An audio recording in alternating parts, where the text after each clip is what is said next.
일본의 경제 보복 그리고 한일 갈등은 오늘도 여념이 없었습니다. 정치권은 대응책 마련에 분주한데요. 왜 서로 삿대질을 하는데 바쁠까요? 국가적 위기의 여름에 속 시원한 해법이 없을지 오늘 이 자리에 박형준 동아대 교수가 나와 계십니다. 여쭤보도록 하겠습니다. 안녕하십니까, 안녕하세요. 교수님. 네네. 네, 와주셔서 감사합니다. 맞습니다. 청와대는 오늘도 바빴습니다. 국민경제자문회의 열고 전문가 이야기 듣고요. 또 정책실장은 기업의 경영가들 또 불러들였던데 요즘 이 청와대 여권의 대응 방안은 손에 잡히는 게 있다고 보시는지요? 손자병법에 보면요. 네. 이 싸움을 할 때에는 신중하게 해야 되고 필요 없는 싸움과 실익이 없는 싸움은 가급적 하지 말고 네. 사소한 싸움은 하다가 멈추고 싸울 때에는 이길 수 있는 조건을 만들고 싸워라 이런 얘기가 네. 있어요. 그러니까 지금 이제 한일 갈등이 불거졌기 때문에 일종의 전략과 전략이 부딪히는 곳인데 이것을 이제 감정과 이 화를 앞세워서 싸우는 거는 하수가 하는 일이고요. 네. 청와대는 뭐 국민들은 감정이 좀 올라간다 하더라도 철저히 전략으로 싸워야 된다 이렇게 생각을 합니다. 네. 문제는 지금 문재인 정부가 큰 국가 전략을 갖고 일본을 대응하고 있냐 이런 문제인데요. 그 부분에서는 이미 어느 정도 답은 나와 있다고 생각합니다. 네. 지금 국제 정세가 급변하고 있고 이 미중 갈등이 심해지고 있고 동북아를 포함해서 네오내셔널리즘이 강화되고 있는 이 시점에서 네. 한국의 국가 전략이 미국과의 동맹 또는 일본과의 협력을 배제하고 이 국가 전략을 세울 수가 없거든요. 네. 그러면 한일 간의 갈등을 궁극적으로는 미래지향적인 한일 관계로 풀어야 된다 하는 건 이미 답이 나와 있는 겁니다. 네. 그러면 그걸 위해서 그 한국과 일본이 각각 해야 될 일은 이거를 각국의 국민들 또는 기업들이 피해를 최소화하면서 속전속결로 이 문제를 풀어야 된다라는 원칙을 서로 가질 필요가 있고요. 일본도 그런 점에서는 이번에 정경분리 원칙을 깬 거는 잘못한 거죠. 네. 국제사회에서도 비판을 받고 있는 거지만 그런데 이제 일본도 그 수출 그 허가제로 바꾸긴 했지만 개별 허가로 바꾸긴 네. 했지만 이번에 그 포토레지스트 같은 핵심 품목을 허용을 했잖아요. 그랬죠. 그러니까 레드라인을 넘지 않겠다는 신호를 준 겁니다. 문재인 대통령도 오늘 그래서 그런지 그 톤을 조금 낮췄거든요. 그렇죠. 그런 어떤 차원에서 지금 이 문제는 결국 협상으로 풀어야 된다 하는 데 대해서는 뭐 양국의 전문가들이 다 동의를 하고 있는 바고 네. 이걸 혹시라도 각국의 정치적인 이익을 위해서 이렇게 감정을 부추겨 갖고 서로 간에 어떤 극단적인 대결로 가는 것 이것은 바람직하지 않죠. 네. 말씀하신 부분을 정리를 해보자면 오늘 대통령이나 총리나 했던 말들을 보면 발언 수위를 조절한 것 같다. 일본의 전격적인 이 수출 제재를 했던 부분 하나를 허가를 해줌으로써 조정 국면에 들어갈 수도 있다라고 보시는 건가요? 네, 우리나라에서 조금 이제 언론에서 너무 이게 해석이 충분치 않아서 그런데 네. 일본이 아직 수출 금지를 한 게 아니거든요. 그렇죠. 또 수출 규제를 구체적으로 한 게 아닙니다. 그러니까 이제 화이트리스트에서 우리를 한 단계 낮춘 거고 네. 개별 품목들을 이제는 이제 그 심사 기일을 좀 길게 하고 절차를 까다롭게 한 것이죠. 네. 그걸 통해서 특별한 명분도 없이 만약에 금지를 한다 그러면 그거는 이 말이 안 되는 조치고 아마 국제사회에서도 비판을 많이 받을 것이고요. 네. 그 증거를 대야 되죠. 우리 물자가 어디로 안보상의 간다든지. 그 위험을 네. 초래하는 어떤 문제가 됐다든지 그러지 않은 상태에서 함부로 할 수는 없는 거고 네. 또 궁극적으로는 이 협상 결과에 따라서 다시 화이트리스트로 한국을 올려야죠. 다만 이제 이에 대한 그 한국의 대응이 예를 들어서 일본과의 국제 분업을 네.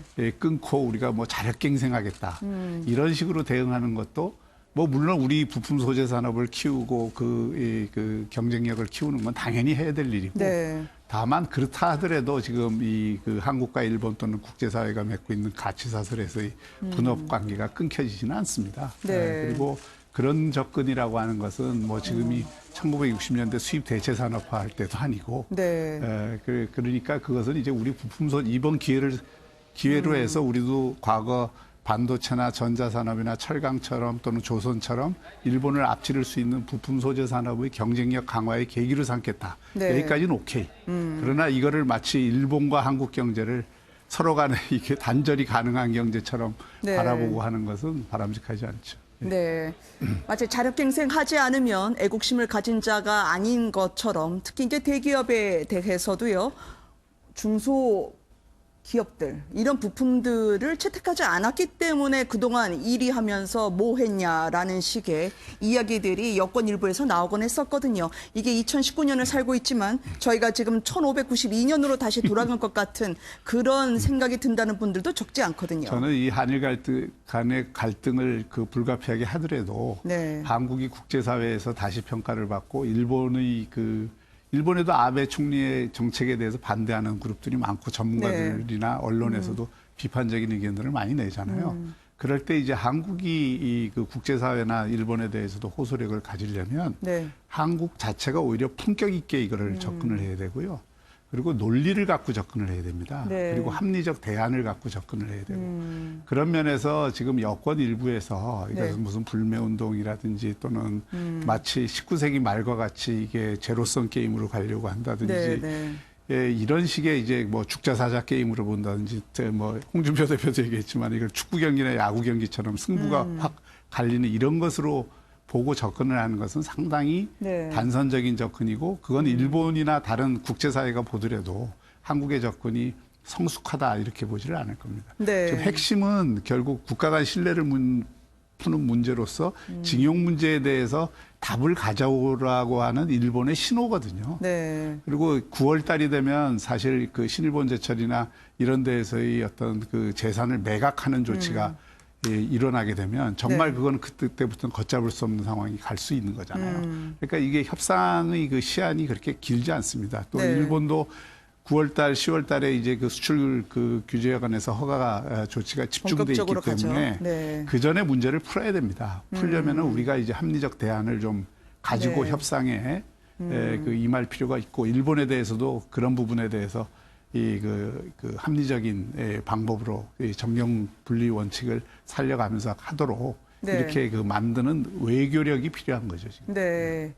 이 싸움은 잘못하면 패자와 패자의 싸움이 되고 선열이 낭자한 싸움이 됩니다. 손자병법 얘기를 다시 한번 하자면 네. 손자병법에서 제일 그 꺼리는 싸움이 완승을 하는 거예요. 우리 편에 피를 많이 흘리고 상대에게도 피해를 많이 주는 싸움은 네. 좋은 싸움이 아니라고 네. 그 손자병법에서도 하고 있거든요. 우리 피해를 최소화하면서 상대들에게도 피해를 적게 해야 그 다음 국면에서 국가 간의 관계나 이런 데에서도 더 잘 풀 수 있는 거죠. 네. 그러니까 이기려고만 하면 오히려 국민들이 큰 피해를 볼 수 있다. 지는 법도 알 수 있고 그러면서 이제 외교의 영역을 더 넓혀야 된다는 말씀이실 것 같은데 예. 궁극적으로 해법을 어떻게 도출할 것 같으십니까? 저는 뭐 이 문제가 해결이 되려면 네. 한국 정부가 그 지금 일본이 계속 금년 내내 이 중재위에 가자라는 네. 요구를 했고 이 징용 문제에 대해서 이게 그 한일 기본 협정을 자기들은 파기하는 그 측면이 있다고 생각을 하니까 거기에 대한 대안을 가져와라 이런 거잖아요. 네. 한국 정부 입장에서도 사법부의 그 판결을 존중하면서 개인 청구권이 살아있다 이런 그 이 판결에 대해서 존중을 하면서도 또 한일 그 기본협정의 그 청구권 협정에 담긴 뜻은 우리가 그 정부의 연속성을 생각을 할 때 그걸 존중을 할 필요가 있는 거죠. 네. 그럼 거기에 따른 대안을 우리가 가지고 접근을 해야 되는 거죠.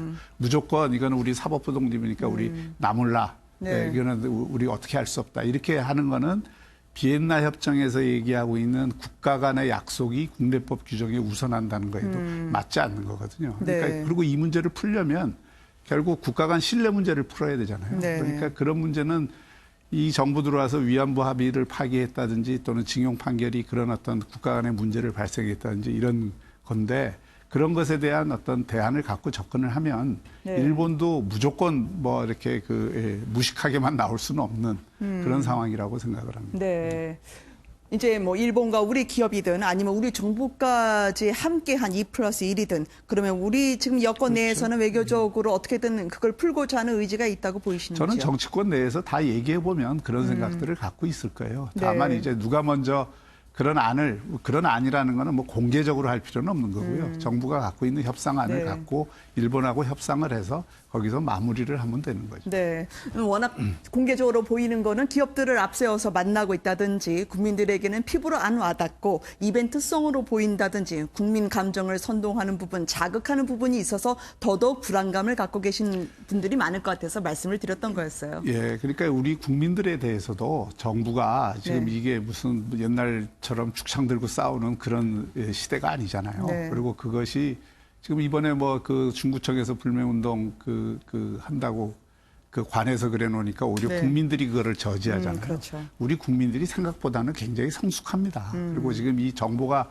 개방돼 있기 때문에 네. 예, 그런 선동이 일방적으로 먹히지도 않아요. 네. 보면은 이런 걸 통해서 혹시라도 여권이 뭐 정치적으로 이거를 운반할 수 있다고 생각할지는 모르지만 제가 보기에는 뭐 대통령 지지율도 별로 오른 게 없고요. 네. 실제로 이 사안 자체가 정치적으로 오래 가기도 좀 어려운 사안입니다. 그리고 이걸 오히려 총선으로 활용하기는 쉽지 않은 건가요? 저는 그때까지 가면 안 된다고 생각하고 네. 또 그런 그 의도가 조금이라도 있다면 지금이라도 접으라고 권하고 싶습니다. 그것은 누구에게도 이롭지 못하다 이런 네. 생각을 하고. 무엇보다도 이제 나라와 국민에 이롭지 않다라는 취지로 말씀을 해주시는 것 같아요. 그것도 있고 또 그게 전략으로도 그렇게 썩 잘 먹히지 않을 거라는 생각이 그래요. 있습니다. 왜냐하면 단기적으로 이거는 모르겠으나. 그 지금 경제의 어려움에 대해서 국민들이 피부로 느끼고 있는 게 굉장히 크잖아요. 그러니까 이게 경제가 뭐 잘 나가고 우리가 그런 대안들을 갖고 이렇게 움직이면 모르는데 경제도 네. 지금 여러 가지 상황 때문에 위기 증후군들이 막 심화되고 있는 조건에서 네. 한일 갈등을 자꾸 부추겨 갖고 실질적으로 국민들이 그 민생에 피해를 주는 영역들이 점점 넓어지면 그게 여권에도 좋을 게 없죠. 네. 알겠습니다. 그러면 이 국면에서요, 과연 지금의 야당은 수권 정당으로 대안을 제시하고 있는가라고 여쭙고 싶습니다. 한국당에서 황교안 대표를 위시로 해서요, 잘 대응을 하고 있다고 보시는지요? 이 사안 자체는 사실은 야당이 주도적으로 대응할 수 있는 사안은 아니죠. 네. 지난번에 황교안 대표가 야권 일부의 반발에도 불구하고 청와대에 가서 이 문제에 관해서는 국회 차원에서 공동으로 대응하겠다 한 것은 네. 잘한 것이라고 보고요. 네. 다만 이제 이 문제에 대해서 야당이 외교력으로 풀어야 된다고 할 때 이것을 이제 그 정부의 무능을 공격하는 것도 하나의 그 야당으로서의 의무겠지만 네. 이 문제에 대해서 협상으로 풀도록 하기 위한 여건을 만들고 그와 관련해서 어떤 그 여당과 소통을 강화하는 것 네. 이것 자체도 굉장히 중요하다고 봅니다. 네. 이 사안은 어디까지나 야당이 주도할 수 있는 사안이 아니에요.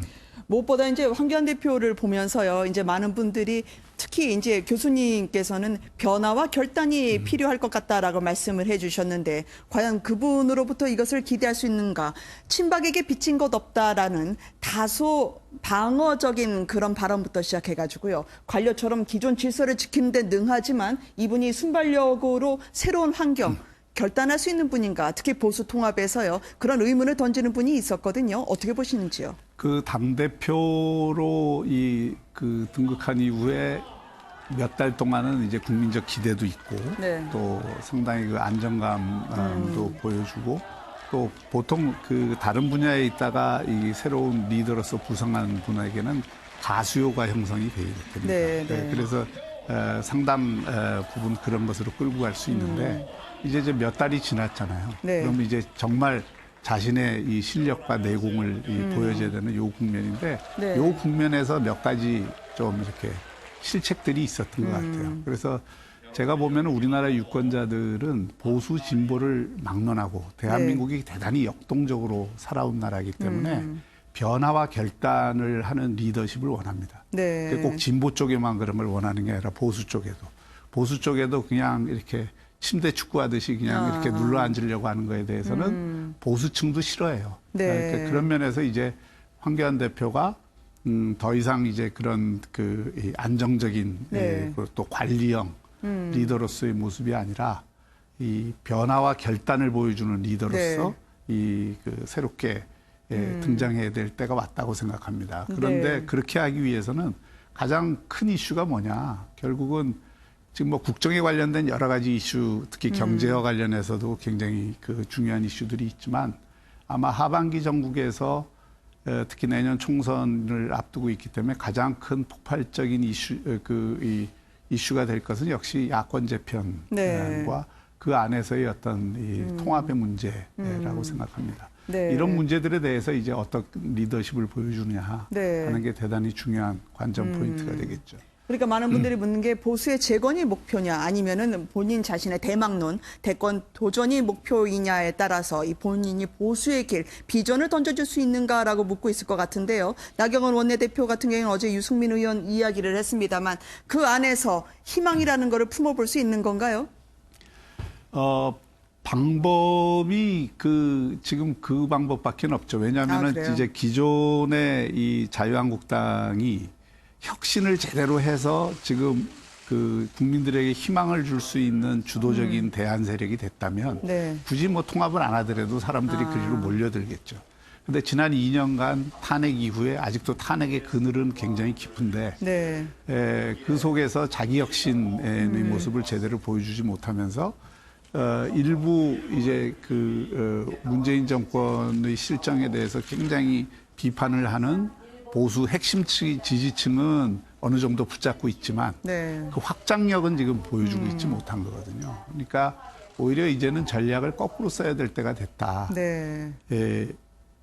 혁신을 하고 통합을 하는 게 원래는 길인데 지금 그 길이 그동안 제대로 여의치 않았기 때문에 네. 이제는 통합을 통해서 혁신을 하는 그런 새로운 길을 모색해야 될 때다. 네. 그리고 그런 문제의식은 저는 뭐 자유한국당뿐만이 아니라 바른미래당 또 바깥에 있는 중도와 보수 세력 네.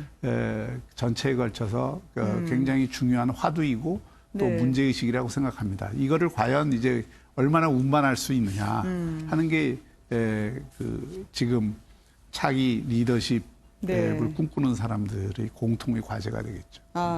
차기 리더십을 꿈꾸는 사람들의 공통의 과제라고 한다면 나경원 원내대표의 화두 던진 게 유승민 의원 포함해가지고 저희가 생각하지 못했던 범보수라 불리는 모든 분들이 합류할 수 있을 거란 말씀이신가요? 그렇게 모색이 되겠죠. 뭐 범보수뿐만이 아니라 중도까지도 포괄하는 그런 통합의 모색 흐름은 분명히 나타날 거라고 생각합니다. 나경원 의원은 안철수 의원도 이야기를 하던데 마찬가지일 거라고 보시는지요? 안철수 의원 같은 경우는 그동안 이제 결은 좀 달리 했지만 어떻게 보면 그동안의 초기의 안철수 현상의 폭발적인 네. 흐름에서 보면 그때는 자산이 굉장히 많았는데 네. 몇 번 선거를 치르면서 지금 부채가 굉장히 많이 쌓인 거 아니에요. 그러니까 어떤 의미에서는 안철수 전 대표도 자기가 독자적으로 지금 생존하기에는 역량이 굉장히 붙이죠. 그리고 그 공간도 잘 확보가 안 되고.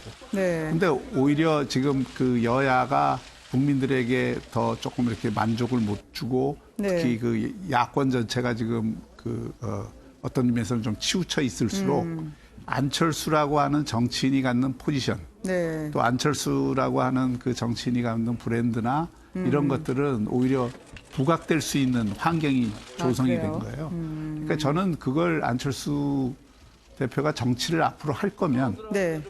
적극적으로 생각을 해야 된다고 생각합니다. 네. 그러니까 이 기회를 또 뭐 흘려보내고 그냥 독자적인 길을 가겠다. 네. 그거는 저는 전망이 그렇게 밝지는 않다 이렇게 생각합니다. 그러면 통합하고 혁신하면 총선에서 이길 수 있다고 보시나요?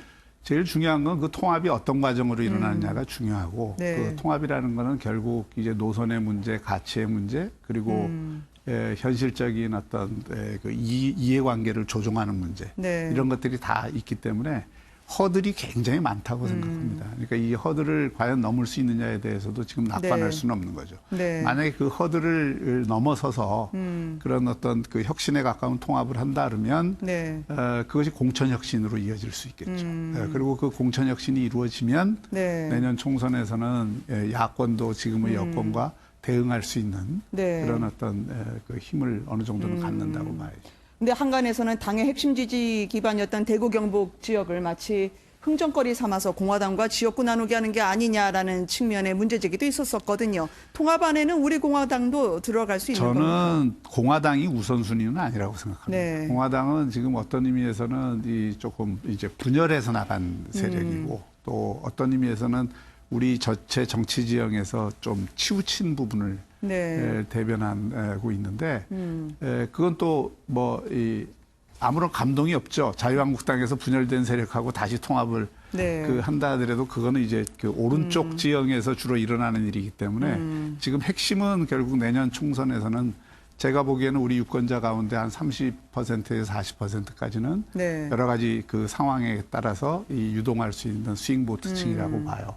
네. 특히 총선은 대선과 달리 이게 정권 심판론이 주된 이슈가 될 수밖에 없습니다. 네, 이제 그렇게 될 때 단순히 반사이익으로 지금 그 자유한국당이 그걸 다 못 가져온다는 거는 네. 이게 모든 사람들이 얘기를 하고 있잖아요. 그럼 자기 변화를 도모할 때 네. 어느 쪽으로 나와야 되느냐? 결국은 이 중간 쪽으로 나와야 되는 거죠. 네. 그래서 그걸 뭐 일부 보수층에서는 뭐 우리 보수끼리 똘똘 뭉쳐갖고 그걸 하면 그걸로 이제 스노우볼링 네. 효과를 가질 수 있다고 얘기를 하지만 제가 보기에는 그거는 이제 좀 깊은 정치 분석이 아니다 그런 네. 생각이 들고요. 여전히 감정에 치우쳐 있는 거다. 이렇게. 네. 중원이 중요하다. 그런 면에서 많은 분들에게 보다 보수의 확장성을 갖고 임하는 것이 좋겠다. 8월, 9월이 좀 심상치 않아지는 건가요? 저는 8월 말부터 이제 그런 흐름들이 본격화될 거라고 보고요. 네. 9월, 10월, 11월은 아무래도 이제 그런 이슈가 중심적 이슈가 될 수밖에 없다. 이렇게 네. 생각합니다. 알겠습니다. 9월에 한번 다시 모시고 또 이야기를 들어보죠. 고맙습니다, 교수님. 네, 고맙습니다.